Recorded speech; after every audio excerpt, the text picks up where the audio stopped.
Oke, oke. Kita lanjut ya. Kita lanjut di sini. Oke. Oke, kita lanjut.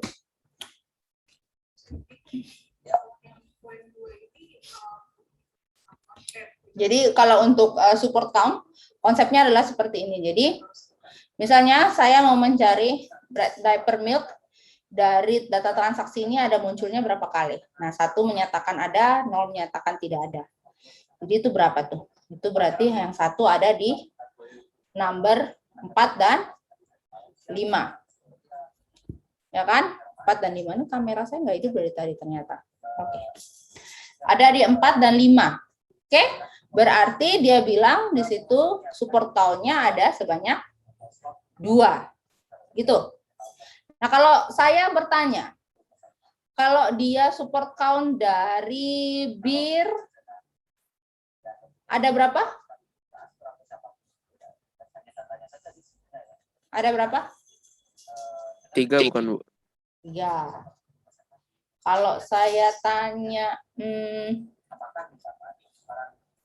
apalagi ya? Kalau saya tanya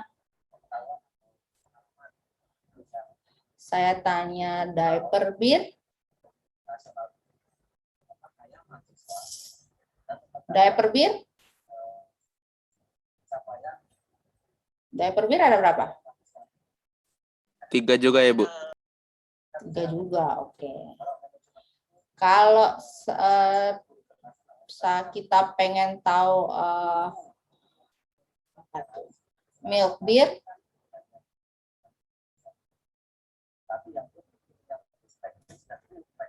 dua.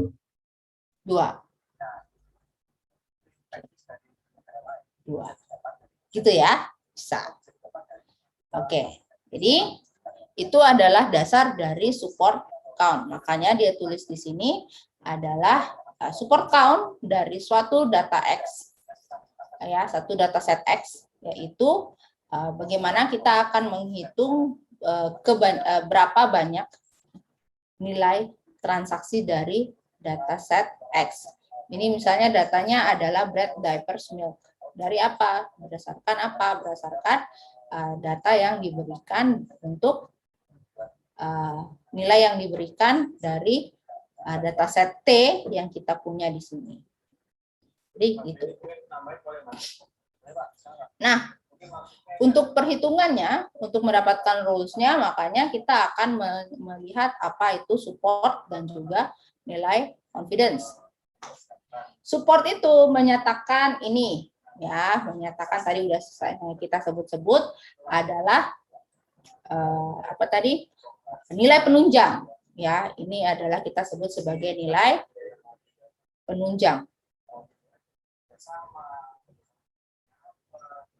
Sedangkan ini adalah kepastiannya. Ya, berarti ini adalah kepastiannya.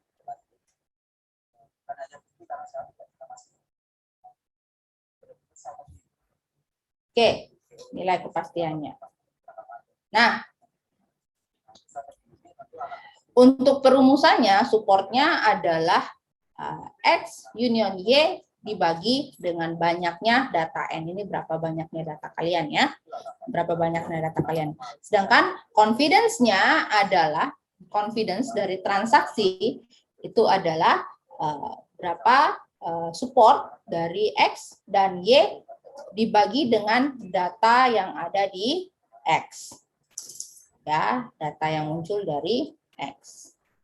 Maka dari support dan confidence ini kita bisa hitung tuh. Oke, kita bisa hitung kemunculannya itu berapa.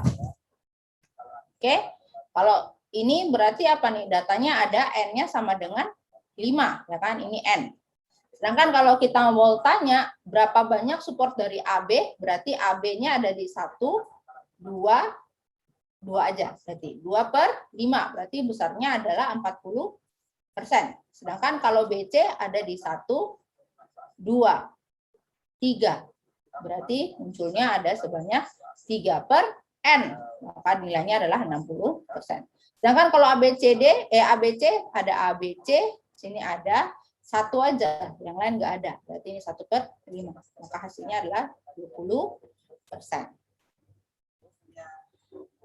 Nah, sedangkan untuk perhitungan confidence measure-nya, maka kita bisa tahu X maka Y.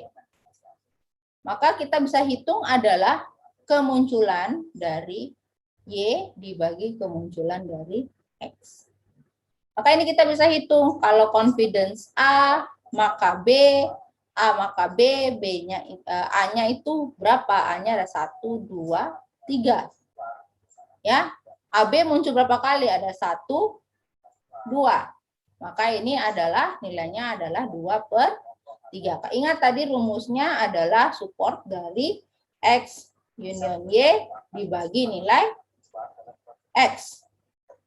Gitu ya.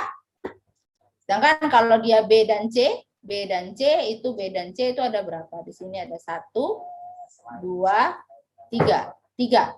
Sedangkan nilai X-nya adalah B. B muncul berapa kali di N-nya? Ada 1, 2, 3, 4. Ya, berarti nilainya adalah 3/4. Nah, kalau AB maka C, kita lihat AB, C itu ada muncul sekali aja di sini. Sedangkan AB muncul 1, 2 kali. Maka nilainya adalah 50%. Ini dulu. Bisa? Bisa ya? Oke, bisa. Nah, dari konsep-konsep ini, dari konsep-konsep support, confidence, maka kita bisa membuat yang namanya aturan.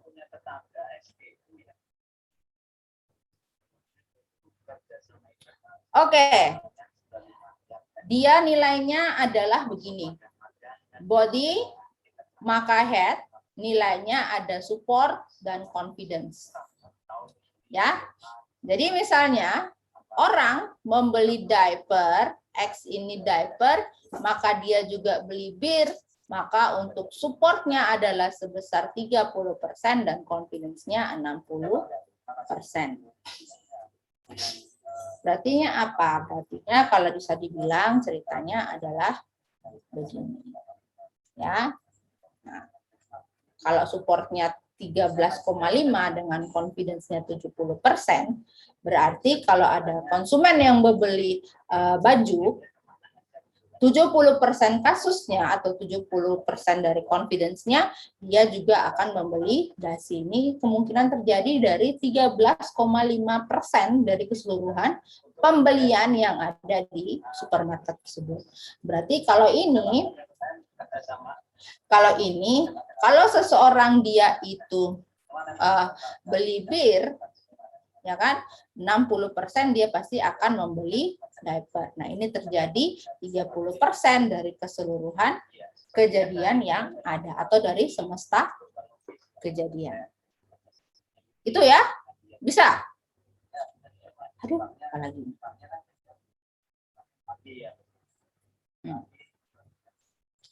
Bisa. Maka dari support confidence itu kita bisa menghitung yang namanya meaning association rule-nya. Oke. Ya. Nah, kalau rule-nya A maka C, maka supportnya ini gampang ya kan. AC itu ada 1, 2, ya kan? 2 per sekian. Ya, AC-nya munculnya ada berapa nih? AC muncul ada 50%, ya kan? Berarti 2/4. 2/4 kali 2/4 berarti 50%, kan setengah. Sedangkan kalau confidence-nya dari A N C, maka dibagi dengan support A, maka dia 50 dibagi dengan A tadi 75%, berarti dia ada munculnya confidence-nya adalah sebanyak 66%. Ini ngapain sih saya belajar confidence, saya belajar support ini? Berarti nanti ketika kita menggunakan data yang berupa misalnya data transaksi, mengecek plagiarisme, mengecek framework, frame citra, melihat keterhubungan datanya seperti itu. Nah, kita bisa melakukan unsupervised learning-nya menggunakan ini, algoritma ini. Nanti dicari itu. Ada algoritma-algoritma yang nantinya ini nanti kalian bisa isi sendiri. Algoritma-algoritma yang bisa nanti kita gunakan. Nah, untuk penciptaan rules-nya, untuk rules generation-nya dan sebagainya itu ada dua global langkah, atau global step yang harus kita tahu. Yang pertama adalah frequent item set generation, dibangunkan dulu, digeneratekan dulu, lalu kita bisa tahu rule generation. Nah, rule generation ini kita ambil berdasarkan confidence-nya. Ya. Nah, untuk mendapatkan frequent item set, kalau kalian belajar algoritma aljabar kemarin, pohon lattice-nya itu, misalnya kalau saya punya data A, B, C, dan D, dan E aja, ini kalau dikembangkan menjadi pohon, ini pasti apa? Sangat-sangat ekspensif ya. Ya, sangat ekspensif karena kombinasinya bisa banyak. Gitu. Misalnya saya hanya punya itemnya seperti ini, punya 5. Sangat ekspensif sehingga kalau misalnya dibangun misalnya seperti ini. Digabung 2, 2, lalu 3, 3, 4, 4 sampai terakhir ada 5. Ya, balik lagi menjadi A, B, C, D, dan E. Nah, seperti ini. Nah, kalau misalnya saya punya threshold-nya sekian, kalau saya bangun, terus saya harus ngecek satu-satu, computational cost-nya itu akan sangat tinggi. Paham ya maksud saya ya, di algoritma udah dipelajari nih. Kalau diturun-turun terus, ini saya cek, ini saya gabung dengan ini, nanti saya cek lagi. Ini saya gabung dengan ini, saya cek lagi. Waduh, ternyata ini dia tidak mencapai threshold yang saya inginkan. Lalu saya harus ngecek lagi yang ada AC ini, padahal AC udah tahu nih dia nggak mencapai threshold. Saya harus ngecek lagi, yang nggak usah seperti itu. Ada skenario yang nanti kita untuk pembangunannya, karena dia itu kompleksitinya adalah 2 pangkat D, banyak banget kan? Banyak banget, 2 pangkat berapa banyak data kalian, itu banyak banget. Maka untuk kandidat frequent item set atau item yang sering-sering muncul, itu kita bisa, ini kompleksitasnya, rule-nya jadi banyak kan, 2 pangkat D, maka kita bisa strateginya, kita bisa mereduksi kandidat, ya, kandidat saya itu, atau bisa juga mereduksi transaksi saya yaitu N. Kandidat itu yang ini ya, yang ini, yang M-nya. Misalnya nanti dicari nih, dicari, oh kandidat yang masuk itu ada, yang masuk ke minimum threshold-nya itu ada sekian. Ya, ini yang kita sebut sebagai list kandidat. Ya, kalau enggak, kita coba menggunakan number of transaksinya kita buang, atau kita coba komparasi antara M dan N tadi, kandidat dengan transaksi itu yang kita reduksi. Nah, caranya itu dengan kita menggunakan a priori principle, di mana a priori principle itu menyatakan kalau untuk semua nilai X dan Y, item X dan Y, di mana X adalah bagian dari Y, maka kita bisa mengukur nilai supportnya, nilai support dari X pasti itu lebih besar dari support dari Y. Ya, maka kita bisa menggunakan nilai tersebut. Kalau dia berbentuk seperti ini, kalau dia ini lebih besar, otomatis kalau saya gabungkan antara X dan Y ini, pasti yang mengandung nilai X ini, dia pasti juga sering-sering kelihatan polanya. Kalau tidak, ini nilainya lebih kecil dari ini, berarti apa? Yang punya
Oke, maafkan laptop saya dia merestart sendiri.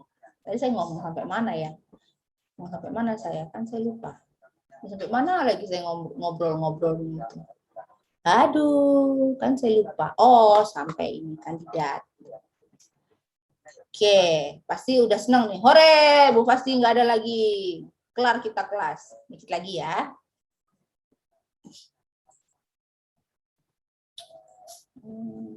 Oke, udah sampai sini. Kita dikit lagi. Saya jelasin dikit lagi untuk ini. Ini saya ganti warna deh. Betul aja di laptop saya nih.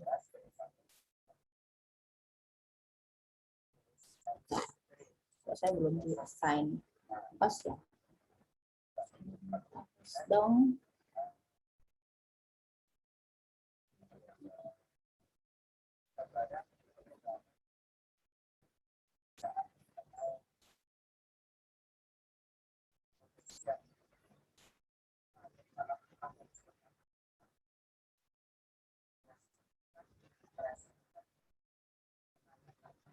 Oke. Oke, udah saya udah host ya. Baru bunyinya tidak bagus. Nah, karena itu ya, jadi untuk semua A, X dan Y, kalau dia itu ini, dia lebih besar daripada ini, berarti yang punya ini, punya mengandung ini, otomatis kalau digabungkan, pasti dia akan sering-sering muncul juga polanya. Kalau ini dia lebih kecil, otomatis yang punya ini, punya item ini, digabungkan dengan apa aja, dia tidak akan sering-sering muncul polanya. Oke, karena itu dia nanti polanya adalah seperti ini. Kalau ini dia tidak sering muncul setelah kalian gabungkan, kalau otomatis kalian di atas ini, kalau dia sering muncul, kita anggap aja sering-sering munculnya item-itemnya ini. Ketika digabung, didapati ternyata A dan B ini tidak sering-sering muncul. Apa yang saya buat? Berarti saya potong aja yang punya nilai AB supaya menyisakan yang lain yang kita rasa sering-sering muncul polanya. Kalau yang nggak sering-sering muncul, ngapain saya ngecek? Buang-buang waktu, mahal jadinya kan? Nah, kayak gitu. Maka ini kita akan lakukan pruning. Kalau yang nggak oke, usah di pruning aja, potong aja. Oke, seperti itu. Lalu ini ilustrasinya ya. Jadi kalau dia itu satu item set dengan apa ya? Saya bilang minimum supportnya adalah 2, berarti ya minimum supportnya adalah 3, berarti ya yang nggak nyampe misalnya cola dengan juga telur ini saya nggak usah pakai ya. Nah, jadi gabung nih, diunionkan roti sama susu, roti sama bir, roti sama diaper, lalu susu sama bir, susu sama diaper, lalu bir dengan diaper. Dihitung nih, dihitung lagi, oh dilihat lagi, oh nilainya seperti ini. Di scan ke minimum support. Minimum support kan 3. Minimum support 3 berarti yang masuk hanya bread milk, bread diaper, milk diaper, beer diaper. Ini berarti saya nggak pakai lagi setelah saya scan ke sini. Kalau sudah nanti digabung tuh. Bread milk diaper. Ya kan? Bread milk diaper. Gitu. Dihitung. Di count lagi. Oh, hasilnya 3. Oke. Jadinya seperti itu.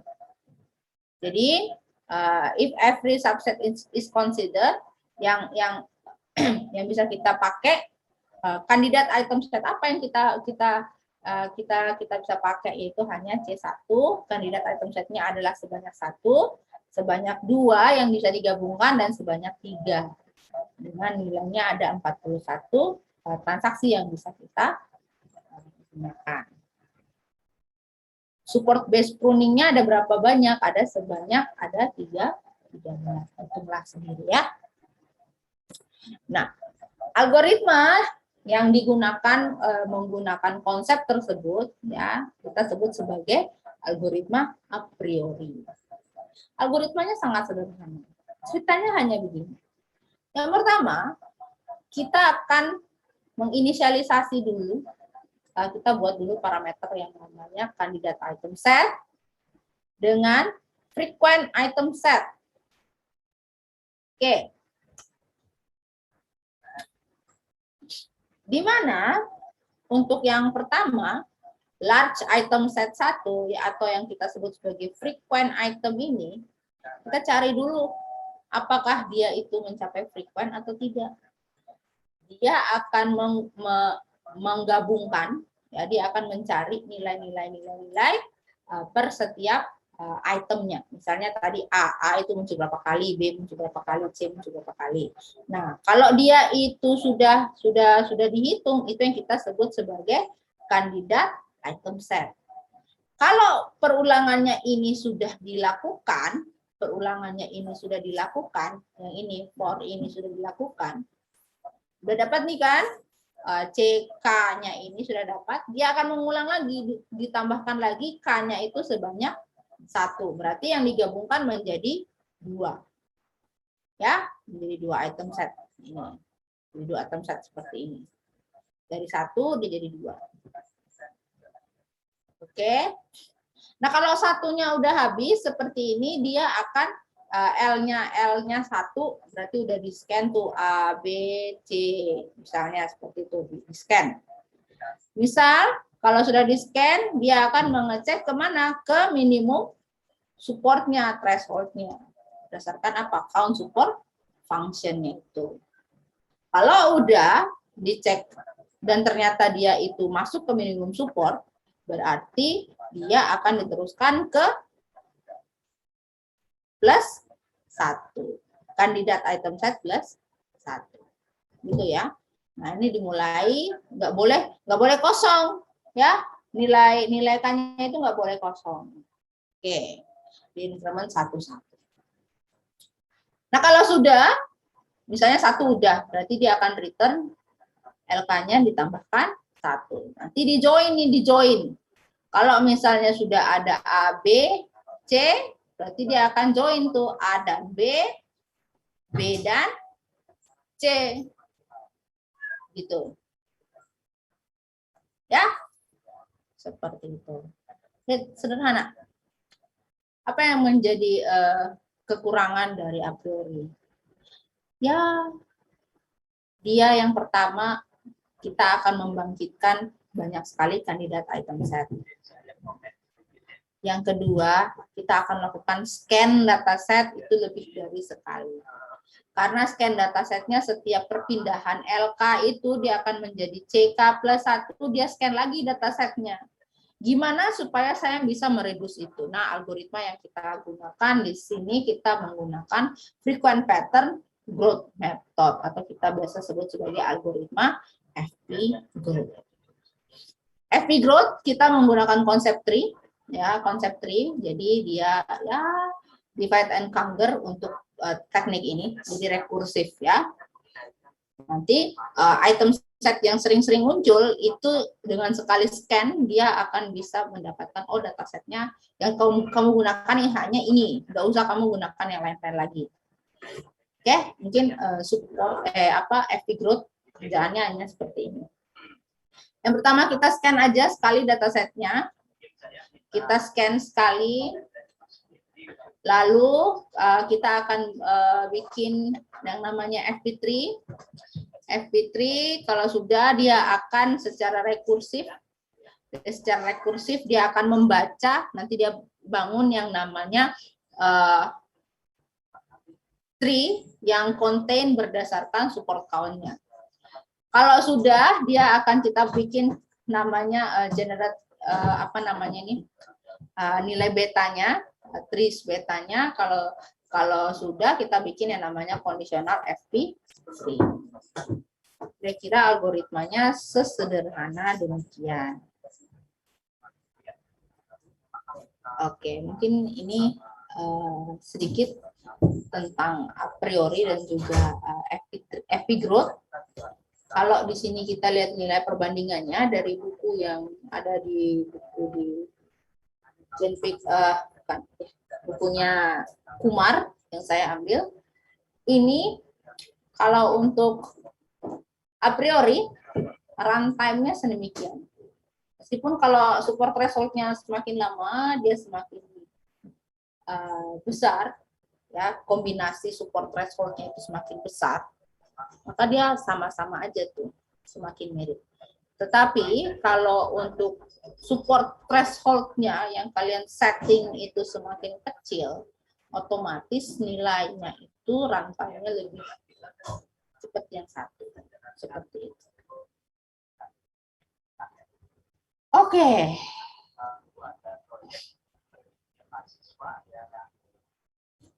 Ada yang mau bertanya?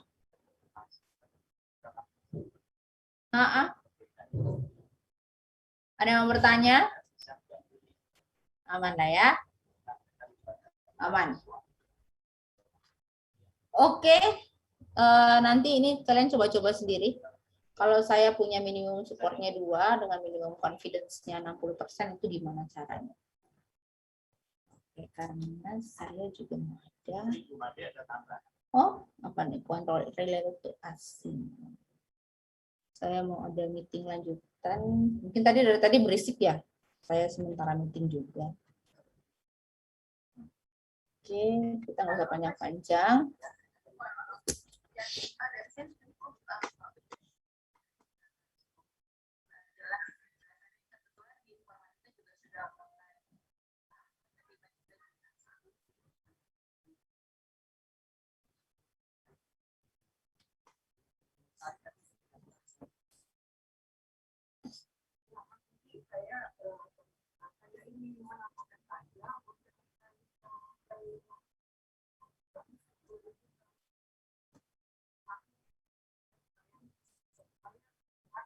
Sebentar, kenapa ini tidak bisa dibuka nih? UMN saya. Siapa? Jason yang tadi kamu tanya. Selain Jason dengan Gerardo nggak ada lagi ya? Jason Herman dengan Julius ya tadi itu ya. Jason.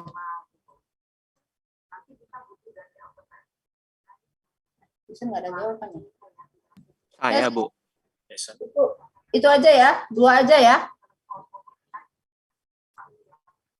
Yang masuk ke Gapura. Ingat nanti per minggu 13, ini udah minggu 11 ya, 13, 14, itu nanti kita udah masuk ke presentasi. Tadi menurut Jason 6 dulu ya, Jasonnya 6 baru 5. Ya, 6 baru 5 yang dipresentasikan adalah hasil codingan kalian. Dan hasilnya itu gimana sih? Kenapa dan saya muter-muter? Kepala saya nih muter-muter sakit.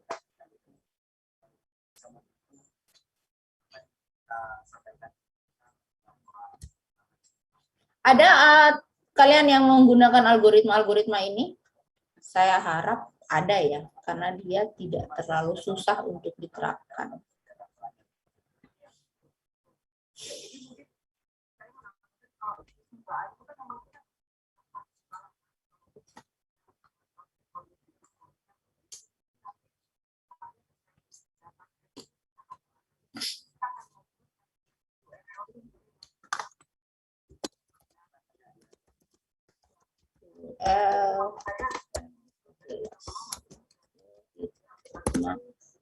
Entitas dan asosiasi. Minggu depan kita mulai masuk ke ini ya, apa namanya, reinforcement.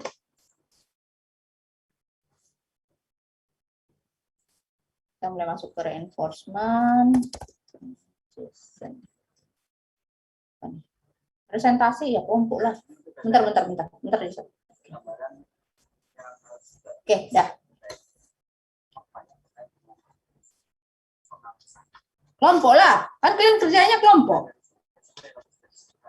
Satu nggak oke penjelasannya, ya sudah, wassalam buat yang lain, ya kan?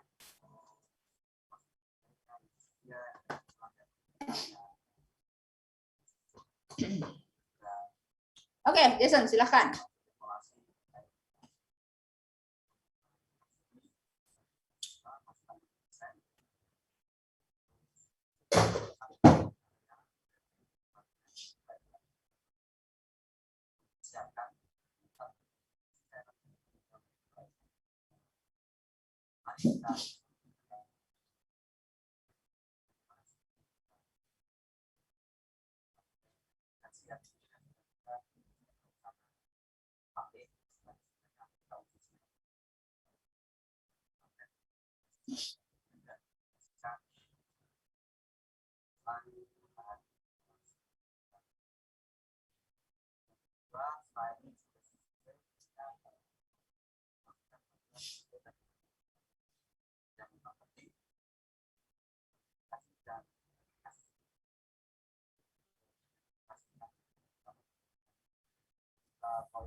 Misalnya, oh ya, kalau terkait dengan pengembangan peningkatan kualitas program ini memang PR besar atau proyek besar dalam artian ini akan diakomodir melalui berbagai hal, misalkan